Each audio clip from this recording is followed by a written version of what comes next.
Bismillahirrahmanirrahim. Assalamualaikum warahmatullahi wabarakatuh. Alhamdulillahi rabbil alamin. Wal aqibatu lil muttaqin wala udwana illa 'alal zalimin. Wa sallallahu ala nabiyyina wa sayyidina Muhammadin wa ala alihi wa sahbihi ajma'in. Amma ba'd. Kita panjatkan puja dan puji syukur kehadirat Allah Subhanahu wa taala. Pada kesempatan pagi menjelang siang yang berbahagia kali ini, tanggal 12 Dzulqa'dah 1440 Hijriah atau yang bertepatan dengan tanggal 15 Juli 2019, kita masih kembali diberi kekuatan, kesehatan, hidayah serta taufik dari Allah Jalla wa Ala, sehingga kita bisa kembali menghadiri pengajian rutin Senin pagi di Pondok Pesantren Tunas Ilmu di Desa Kedung Wuluh, Purbalingga ini. Kita berharap semoga Allah Subhanahu wa taala berkenan untuk melimpahkan kepada kita semuanya ilmu yang bermanfaat, sehingga bisa kita amalkan sebagai bekal untuk menghadap kepada Allah Jalla wa Ala. Allahumma amin. Salat dan salam semoga senantiasa tercurahkan kepada junjungan kita Nabi Agung Muhammad sallallahu alaihi wasallam, kepada keluarganya, sahabatnya, dan umatnya yang setia mengikuti tuntunannya hingga di akhir nanti. Para hadirin dan hadirat sekalian yang kami hormati, dan juga segenap pendengar Radio Insani 88.8 FM di Purbalingga, Purwokerto, Banyumas, Banjarnegara, Cilacap, Wonosobo, Kebumen dan sekitarnya, serta para pemirsa Roja TV dan Yufi TV yang mudah-mudahan senantiasa dirahmati oleh Allah Azza wa Jalla. Alhamdulillah, pada kesempatan yang berbahagia kali ini kita bisa melanjutkan pembahasan tentang fikih pendidikan anak. Kali ini memasuki serial nomor 135 dengan tema baru, yaitu fokus pada kelebihan anak. Apa? Fokus pada kelebihan anak. Fokus itu diperlukan dalam segala aktivitas. Sampai masak pun juga harus apa? Fokus. Kalau tidak fokus, apa yang terjadi? Gosong. Atau rasanya keasinan. Ya. Bikin kopi pun juga harus fokus. Kalau enggak nanti kemanisan. Ya. Terlalu banyak gula. Belajar agama pun juga harus fokus.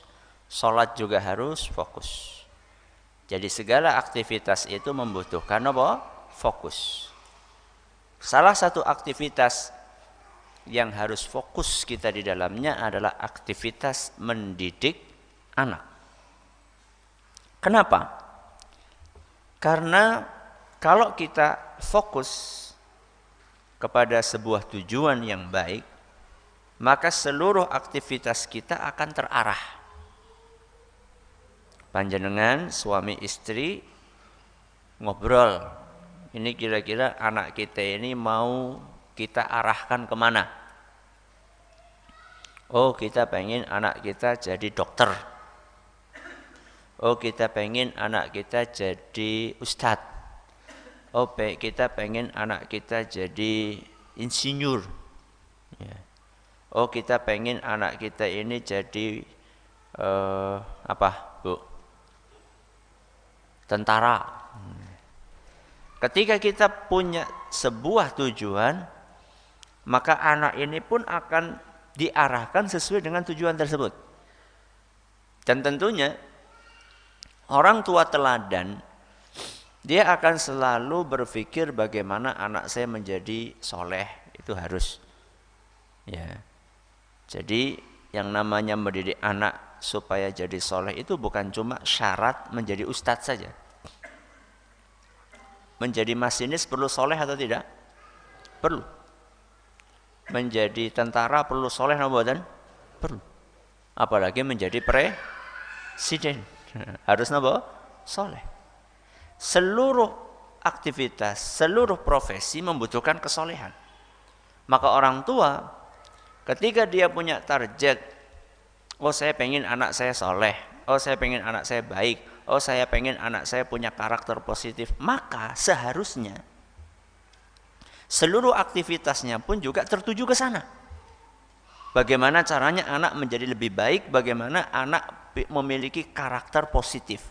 Harusnya seluruh aktivitas harian kita mendukung ke sana. Tapi kenyataannya, realita membuktikan tidak demikian. Kita pengen anak kita itu menjadi anak yang punya karakter positif. Tapi kenyataannya, kita lebih memperhatikan karakter negatif anak. Padahal kita pengen anak kita jadi nopo? Positif. Kita pengen anak kita ini berperilaku baik. Tapi ternyata perhatian kita malah terfokus kepada perilaku buruk siapa? Anak. Kita pengen anak ini bisa menyelesaikan masalah. Tapi ternyata kita fokusnya kepada masalah tersebut bukan kepada solusinya. Mungkin ada yang mengatakan kita kan fokus ke situ dalam rangka memperbaiki. Misal nih, anak nilainya bagus, bahasa Indonesia bagus. Kemudian apa lagi sih pelajaran ya? Kelalaiannya. Kenapa? IPA bagus, IPS bagus, PPKN bagus. Yang jelek apa? Matematika. Ini pada. Yang lainnya 9, kemudian matematika 5. Kita kan pengen perbaiki ini supaya yang 5 ini bisa naik jadi 9. Niatnya bagus, tapi caranya salah. Ketika kita melupakan yang 9 tadi, lalu anak cuma dicecer nilai yang 5. Kamu gimana sih? Masa matematika dapat 5? Jadi seakan-akan anak ini nggak punya kelebihan apa-apa. Cuma gara-gara matematika 5. Padahal ya wong tuane mbiyen dian 3.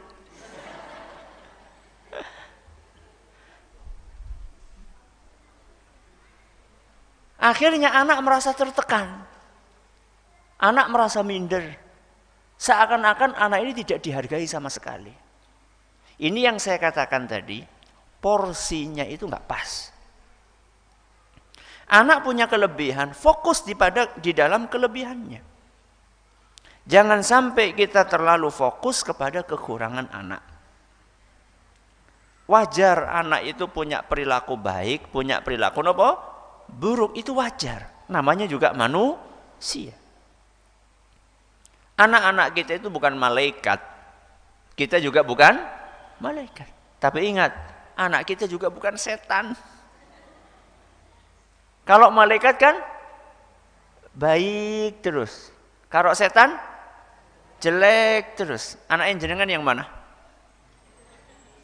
Manusia anaknya jenengan. Masa lupa? Anak kita semua manusia yang punya potensi baik dan punya potensi buruk. Maka kalau kita ingin anak kita menjadi baik, fokuslah dalam perilaku baik anak.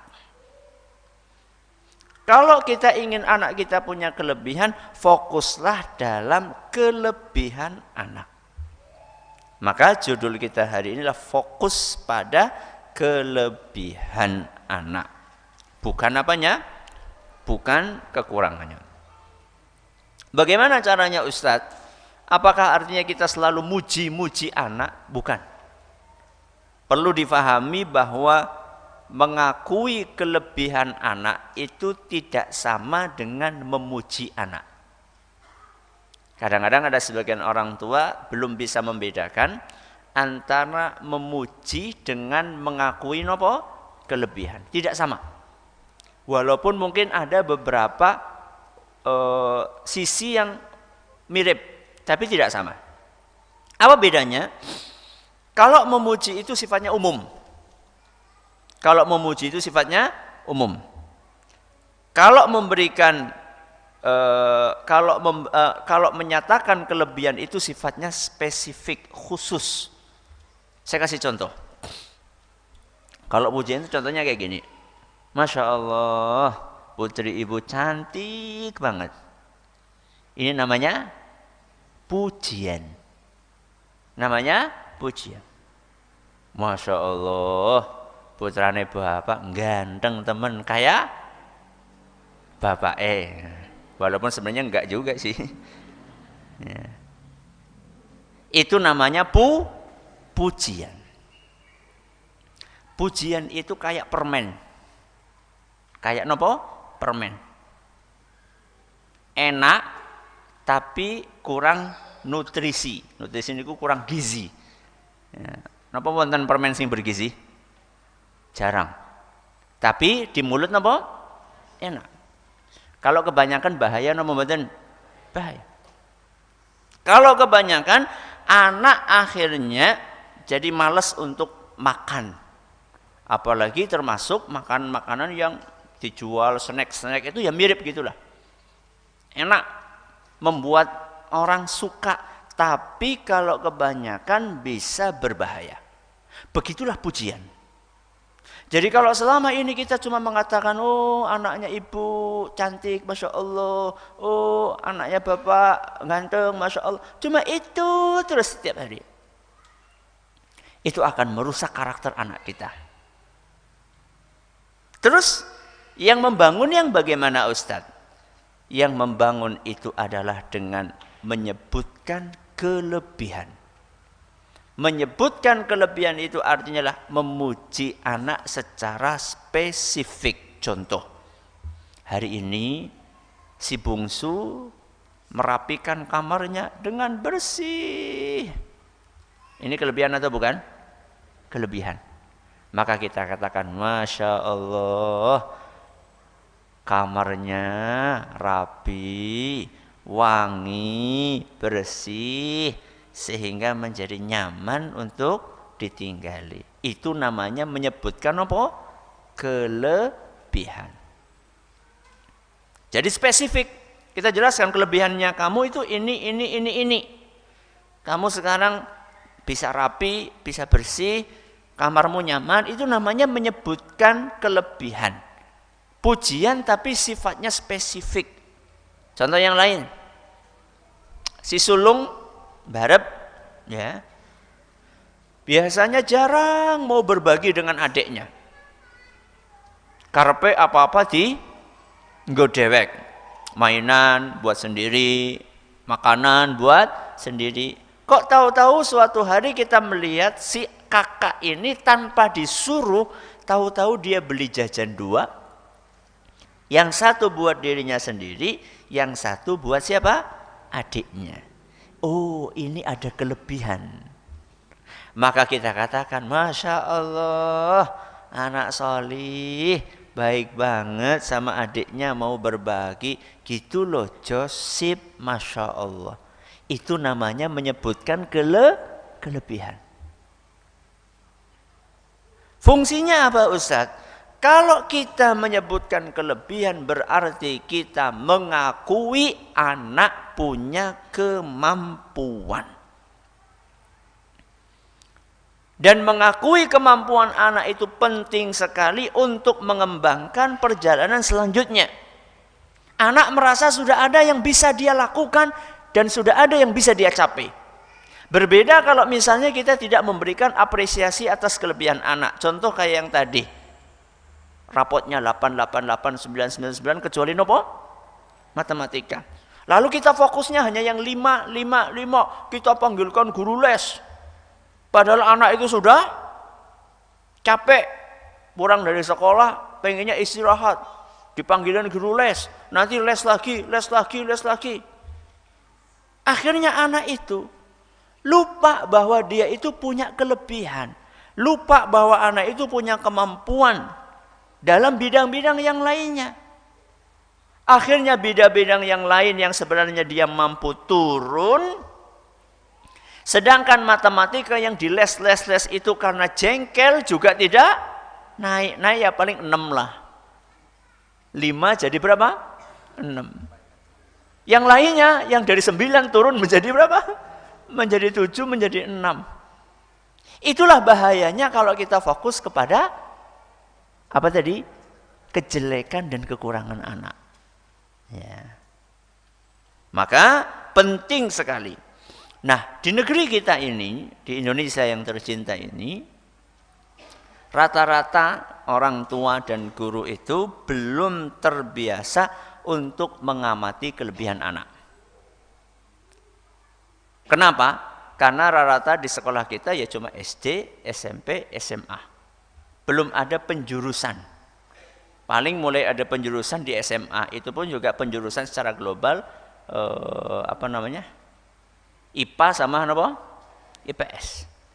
Itu pun juga lagi-lagi masalah otak saja. Ya, pendidikan tentang kecerdasan otak saja. Apalagi di SD, nggak ada penjurusan. Penjurusan kapan?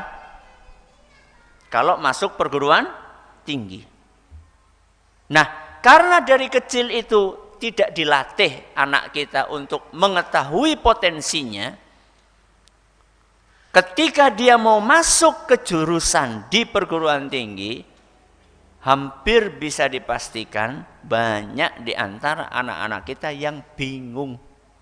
Bingung apa? Bingung apa? Milih jurusan. Betul? Dia bingung, saya sih mau masuk jurusan apa ya? Loh, kamu sukanya apa? Apa ya aku sukanya? Loh, kesukaan aja nggak tahu. Ya. Apalagi potensinya. Ya. Kesukaan dia saja nggak tahu, apalagi potensi dia. Apalagi nun sewu ada sebagian orang tua yang memang modalnya paksa. Pokoknya kok kudu kayak gie. Ya, wong bapak sarjana ekonomi ya kok kudu sarjana ekonomi. Enggak harus. Ya. Wong bapak polisi ya kok kudu polisi. Enggak harus. Ya. Wong awake cilik kudu dadi apa? Polisi. Enggak harus. Ya. Karena masing-masing anak itu membawa potensinya sendiri-sendiri. Ya. Makanya subhanallah Bapak Ibu yang kami hormati, Rasulullah sallallahu alaihi wasallam suri teladan kita, laqad kana lakum fi Rasulillahi uswatun hasanah. Telah ada dalam diri Nabi kita Muhammad SAW uswatun hasanah. Napa uswatun hasanah? Contoh yang baik. Contoh yang baik dalam apa? Dalam apa? Dalam segala hal. Contoh yang baik sebagai kepala rumah tangga. Contoh yang baik sebagai suami. Contoh yang baik sebagai bapak. Contoh yang baik sebagai panglima perang. Contoh yang baik sebagai hakim. Contoh yang baik sebagai napa malih nggih? Guru, betul. Ya. Pokoknya Nabi kita Muhammad SAW itu contoh yang baik dalam segala hal. Termasuk contoh yang baik dalam hal sebagai pendidik. Kalau kita perhatikan, ternyata para sahabat Nabi itu tidak semuanya jadi ustadz. Tidak semuanya jadi ulama. Ya. Tapi Nabi SAW melihat potensi masing-masing. Sahabat itu ketika Rasulullah SAW wafat jumlahnya berapa? Pinten? Sekitar 100.000. Jadi ketika Rasulullah SAW wafat jumlah sahabat beliau sekitar berapa? 100.000. Dan subhanallah Bapak Ibu yang kami hormati, setiap bidang yang dibutuhkan oleh Nabi ada sahabat yang berkompeten di bidang itu. Nabi butuh panglima perang, ada. Nabi butuh saudagar, wonten mboten? Ada. Nabi butuh ahli strategi, ada. Nabi SAW butuh ustadz, apa maning? Ya. Nabi butuh dai, ada. Butuh apa saja Nabi SAW temukan di dalam diri sebagian sahabatnya. Kenapa? Karena Nabi SAW bisa memetakan potensi masing-masing sahabat, kemudian diarahkan sesuai dengan potensinya. Contoh, Nabi SAW ketika akan mengirim pasukan, pasti kan milih panglima. Nabi SAW melihatnya siapa yang punya potensi. Walaupun umurnya masih muda. Contoh misalnya Usamah bin Zaid. Sinten? Usamah bin Zaid radhiyallahu anhu.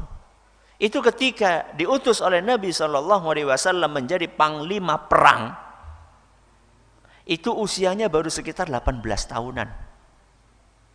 18 tahun. Tamatan nopo niku? SMA, coba ya, kelas 3. SD 7 tambah 6 berapa? Tamat SD 7 tambah 6 berapa? 13. Masuk SMP berapa? 13, 16. 16 tambah 3, 19. Berarti kelas 2 SMA. Kelas 2 SMA sudah jadi panglima perang. Di zaman kita wonten apa mboten? Oh wonten Ustaz, tawuran. Lah, ramutu. Panglima tawuran.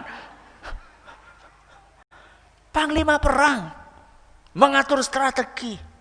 Panjenengan tahu siapa pasukannya? Siapa pasukannya? Abu Bakar As-Siddiq, Umar bin Khattab. Sekaliber itu pasukannya. Padahal Abu Bakar As-Siddiq itu kan senior. Ya. Seumuran Nabi SAW. Ya. Ternyata yang dipilih oleh Rasul SAW adalah Usamah bin Zaid. Kenapa? Karena Usamah bin Zaid punya kemampuan, punya potensi di bidang itu. Ya. Dan alhamdulillah para sahabat itu nggak ada yang protes. Ya. Karena mereka paham betul ini adalah petunjuk dari siapa? Rasul SAW. Ya. Maka sukses besar. Walaupun dipimpin oleh seorang anak muda. Kenapa? Karena dia punya potensi di situ. Ya. Cuma Usamah saja, banyak yang lain. Sa'ad bin Abi Waqqas radhiyallahu anhu juga sama. Ya. Panglimanya pasukan Qadisiyah seingat saya. Khalid bin Walid enggak usah ditanya. Kalau Khalid bin Walid itu sudah malang melintang dalam masalah pertempuran. Ini ada sahabat potensinya memimpin dan punya strategi dalam peperangan. Ada sahabat yang pintar berdakwah, bisa membawa diri. Ya. Dan itu panjenengan bisa perhatikan dalam diri anak-anak kita. Ketika anak kita ini mungkin pelajaran di sekolahnya nilainya 6, 6 paling tinggi 7 misalnya. Tapi ternyata anak kita ini pintar sekali berinteraksi dengan teman-temannya. Mudah akrab dengan orang lain. Oh, ini berarti anak punya potensi untuk mendekati orang lain, maka arahkan supaya dia itu bisa berdakwah. Maka Rasulullah SAW ketika akan mendakwahi penduduk Madinah, sebelum beliau berhijrah ke sana, dikirim dulu sahabat namanya siapa? Mus'ab. Sinten? Mus'ab bin Umair. Subhanallah Pak Bu. Hanya dalam waktu singkat, hampir semua penduduk Madinah masuk Islam. Yang awalnya di Madinah itu tidak ada rumah satupun yang terdengar bacaan Al-Quran. Setelah Mus'ab bin Umair dikirim oleh Nabi sebagai da'i di kota Madinah, maka rumah-rumah yang ada di Madinah hampir semuanya terdengar bacaan Al-Quran. Ya. Masih muda Mus'ab bin Umair. Masih muda. Tapi karena beliau punya kompetensi, punya keahlian di bidang itu, maka dipercaya oleh Nabi SAW. Siapa lagi Ustaz? Mu'ad bin Jabal radhiyallahu anhu. Juga demikian. Diutus oleh Nabi SAW pergi ke Yaman. Kemana? Yaman. Kalau Mus'ab tadi dikirim ke Madinah. Bayangkan, langsung ke luar negeri. Ya. Kenapa? Karena punya kompetensi di bidang itu. Contoh, ada yang strategi perang, contohnya siapa tadi? Usama bin Zaid, terus Sa'ad bin Abi Waqqas. Ada yang pintar dakwah, sinten? Mus'ab bin Umair dan Mu'adz bin Jabal. Nah, ada yang encer banget otaknya. Ada yang encer banget, pinter, ngapalnya cepet. Baca ini cepet menguasai apa yang disampaikan. Nah, ini sama Nabi dipus, ya didorong supaya mendalami ajaran Islam. Hukum-hukum Islam suruh didalami. Kemudian juga ketika Nabi SAW butuh ada sahabatnya yang menguasai bahasa asing, ya, saat itu bahasa asing yang diperlukanlah namanya bahasa Suryani. Kenapa? Bahasa Suryani. Itu bahasanya orang apa? Orang apa? Yahudi. Orang apa? Yahudi. Jadi Nabi SAW pengen paham, ya, tulisan-tulisan yang dikirim sama orang Yahudi. Nabi pengen paham. Maka Nabi SAW tugaskan sahabatnya yang encer otaknya, dipilihlah siapa? Zaid bin Thabit radhiyallahu anhu. Berapa lama dia belajar? 15 hari. Keren apa betul? Keren. Panjenengan sinau bahasa Inggris pinten jinten? Panjenengan bayangkan ya, kita belajar bahasa Inggris tuh mulai dari TK, SD, SMP, SMA, S1. Pinten tahun niku? Pinten tahun? Saking akeh kelalen, Bu. Coba sekarang saya tanya, panjenengan kuasai bahasa Inggris? Iya Ustaz, what is your name? Itu tok. How are you? Itu tok. Ya. Padahal belasan tahun kita alokasikan umur kita untuk belajar bahasa tersebut. Ternyata mungkin bidang kita bukan di situ, mungkin ya. 15 hari Masya Allah bisa menguasai. Maka apa yang mesti kita lakukan? Yang mesti kita lakukan adalah arahkan dan bantu anak. Arahkan bagaimana? Tadi kan kita sudah berusaha untuk mencari kelebihan. Panjenengan kita semuanya, ayo kita cermati kelebihan anak kita masing-masing. Enggak mesti sama.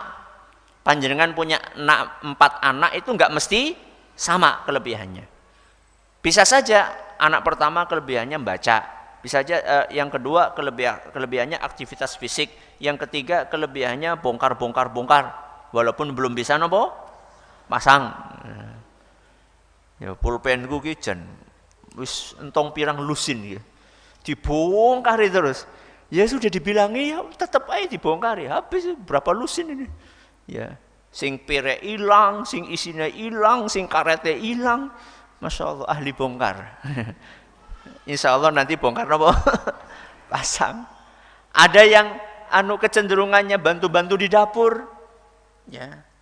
Jadi uminya lagi masak, tahu-tahu itu loh teko yang rapat banget itu, kalau murup terus kalau umep terus bunyi, tahu kan ya? Nging gitu. Ya anak baru usia berapa ya? Baru 2 tahun lah. Tahu-tahu langsung gidik bangun tidur nging langsung matiin klek. Oh, ki bocah kayaknya cocoknya yang dapur gitu. Kalau umine lagi nyuci piring, karepe nang pinggire. Ya walaupun mungkin dolanan apa banyak. Nah, coba sekarang kita lihat anak kita itu potensinya masing-masing apa. Nah, setelah kita tahu potensi anak itu di sini, dan satu anak bisa punya potensi lebih dari 1. Bisa punya potensi 2, bisa punya potensi 3, bahkan bisa multi talenta. Itu mungkin. Ya, mungkin. Ya, pinter ini, punya kecenderungan ini, mungkin sekali. Maka tugas kita sebagai orang tua adalah, ayo kita kuatkan potensi anak kita.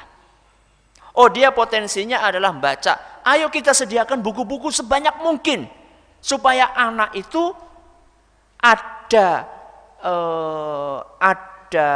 sarana untuk mengembangkan potensinya. Ya. Jangan sampai kemudian karena kita tidak sediakan sarana, akhirnya potensi anak itu terarah kepada sesuatu yang negatif. Contoh, anak suka baca, tapi ternyata sama orang tuanya tidak sediakan buku bacaan di rumah. Akhirnya dia membaca apa? baca novel di luar. Bahaya. Ya. Karena dia punya potensi untuk membaca, kesukaan membaca, tapi tidak disediakan. Ya. Anak sukanya misalnya dakwah misalnya. Ayo kita kasih sarana misalnya, lihat anak ini dikasih tontonan tentang dai-dai. Ya. Kemudian anak suruh ngelihat. Anak ini potensinya baca Quran. Kita genjot di situ. Ya. Ada yang Masya Allah anak-anak itu Pak Bu, dalam sehari itu bisa ngapalin sekian halaman. Dalam apa? Sehari. Dewek pinten halaman? Ya. Seayat be, angel. Ini sekian halaman loh, bukan sekian ayat, sekian halaman. Potensinya di situ dia. Dan telaten nek jagong gue Masya Allah baca gitu. Sudah potensi dia di situ, genjot di situ. Oh berarti kalau potensinya di situ kita lupakan yang kekurangannya. Oh tidak, bukan seperti itu. Contoh kayak tadi misalnya anak ini kurang dalam bidang matematika misalnya. Bukan berarti kemudian kita biarkan, tidak. Kita carikan solusinya buat anak, bagaimana anak menjadi maju dalam matematika tanpa dipaksa. Ya, contohnya apa? Mungkin sistem cara pengajarannya mungkin. Ya, nun saya bukan matematika kadang-kadang wis ngitung-ngitung mumet, jam terakhir, ya. Kemudian gurune ya kurang nopo nggih? Kurang menarik cara mengajarnya. Wah kan tambah numpuk-numpuk niku nggih. Saya ini cerita pengalaman pribadi. Ya, jadi Masya Allah apa terasanya. Oh, mungkin cara mengajarnya yang kita ganti. Misalnya dengan alat peraga misalnya. Ya, anak ini misalnya dari awal dia sudah potensinya pengen menjadi pebisnis. Jadi apa-apa didol, didol. Umine goreng mendoan ya jika sekolah terus dia apa? Didol. Ya. Anak panci wis bolong ya dijukut dilowakaken, berarti dia kan punya potensi nopo? Bisnis gitu ya. Ya. Oh, tapi matematikanya kurang. Kita ajari, nak kamu itu kalau mau jadi bisnismen, itu kalau nggak paham matematika bahaya, nanti kamu bisa dilombok ya. Maka kita ajarkan anak matematika untuk menutupi kekurangannya tersebut tanpa harus dengan paksaan, tapi diarahkan anak paham bahwa dia butuh dengan matematika. Jadi inilah materi kajian kita hari ini, fokus pada nopo? Kelebihan anak. Mudah-mudahan bermanfaat. Masih ada 5 menit, silahkan kalau ada pertanyaan bisa disampaikan.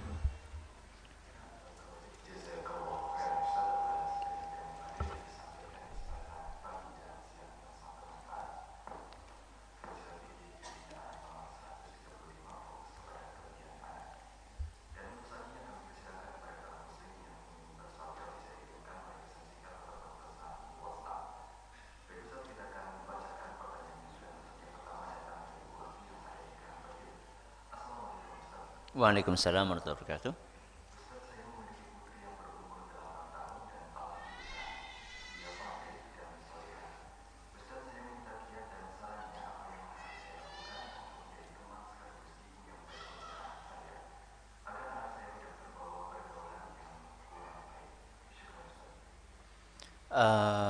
Terima kasih atas pertanyaannya. Bagaimana menjadi ibu yang baik buat anak, yaitu ibu yang berprofesi ganda sebagai orang tua plus sebagai sahabat.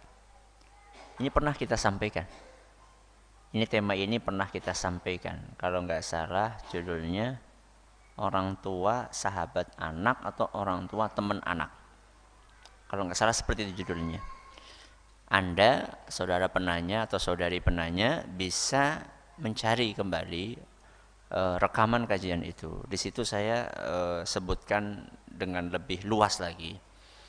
Intinya orang tua itu harus bisa memposisikan diri. Kapan dia memposisikan sebagai orang tua, kapan dia memposisikan sebagai apa? Teman. Teman itu ciri-cirinya diajak ngobrol nyambung. Diajak apa? Ngobrol nyambung. Nyambung di sini itu nyambung secara materi, apa yang diobrolkan, juga nyambung dalam komunikasi. Jadi kalau sama teman itu kalau ngobrol kan berhadap-hadapan, fokus gitu loh. Betul-betul ngobrol-ngobrol beneran. Kalau orang tua kan kadang-kadang kalau diajak ngobrol sama anak disambi. Disambi macam-macam. Ada yang disambi dolanan HP, ada yang disambi nyetrika, ada yang disambi, macam-macam lah. Itu berarti tidak asyik untuk dijadikan apa? Teman. Ya. Maka latihanlah Anda untuk menjadi teman buat anak Anda dengan cara selami kehidupan anak tersebut. Kalau dia lagi main, tidak apa-apa ikut main di situ. Aib napa mboten orang tua ikut main bersama anak? Aib napa mboten? Tidak. Ya. Kalau anak perempuan biasanya masak-masakan. Kalau anak laki-laki biasanya mobil-mobilan. Tidak apa-apa. Jangan ikut mobil-mobilan. Ya apa raisin Ustaz, ya nang omah bae, masa sih nang lapangan. Ya. Ya kalau memang modelnya kayak main bola enggak apa-apa di lapangan ikut. Ya menyehatkan juga kok. Atau misalnya anak sukanya main bulu tangkis, enggak apa-apa main sama anak. Ini kadang-kadang kita sebagai orang tua itu merasa wah enggak ada waktu. Ada insya Allah. Cuman kadang-kadang kita itu enggak bisa menyingkirkan aktivitas-aktivitas yang kurang penting.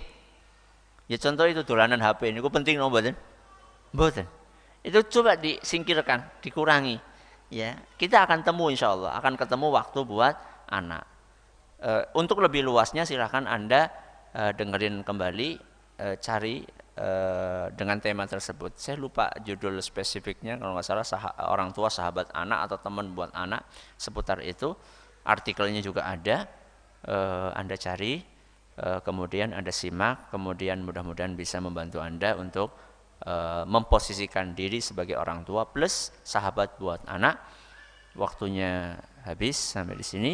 Terima kasih atas perhatiannya. Mohon maaf atas segala kurangannya. Kita tutup dengan membaca Subhanakallahumma wa bihamdika asyhadu an la ilaha illa anta astaghfiruka wa atubu ilaik. Wassalamualaikum warahmatullahi wabarakatuh.